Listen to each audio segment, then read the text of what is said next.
পিছপা হবেন না। আপনারা এই আন্দোলনকে সফল করুন।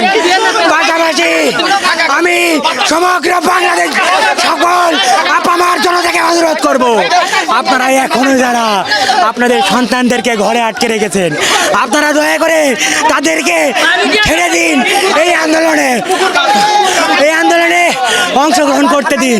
মনে রাখবেন, আমরা যদি এই আন্দোলনে ব্যর্থ হই, আগামীর বাংলাদেশ ব্যর্থ হবে। আপনারা ভাববেন না আমরা যদি ব্যর্থ হই সব কিছু ঠিকঠাক হয়ে যাবে। আমরা যদি আজ থেমে যাই, এই আন্দোলন যদি থেমে যায়, বাংলাদেশের স্বাধীনতা, সার্বভৌমত্ব সব কিছু আমরা হারিয়ে ফেলবো। কাজেই আমাদের এখন আর কোনো দাবি নাই। আমাদের এক দফা এক দাবি নিয়ে সারা বাংলাদেশে যা হচ্ছে আমরাও তাই কর্মসূচি পালন করতেছি। এক দফা এক দাবি, প্রধানমন্ত্রীকে পদত্যাগ করা লাগবে। পদত্যাগ ছাড়া আমরা আর কোনো কিছু চাই না। কারণ আমরা সংলাপের সুযোগ দিচ্ছি অনেক আগে।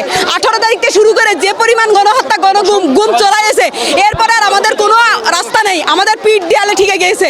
যখন আমরা সংলাপের সুযোগ দিছি তখন সাধারণ স্টুডেন্টরা ছিল, সবাই সাধারণ স্টুডেন্ট ছাড়া কেউ ছিল না।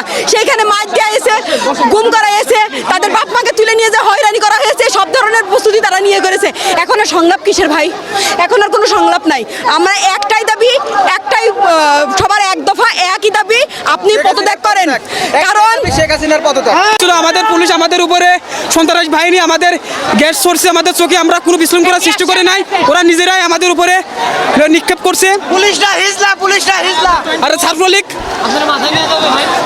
আচ্ছা ভাই আমাদের উপরে ছাত্রলীগ, পুলিশ লীগ, যত লীগ আছে ভাই সম্পূর্ণ আমাদের উপর অত্যাচার করছে ভাই। বিনি কাজে আমাদের চোখে মুখে গ্যাস ছাড়ছে। আমাদের অবস্থা দেখেন কি হয়েছে। আমাদের 3-4টে ভাই আহত হয়েছে এবং হসপিটালও নিয়ে গেছে।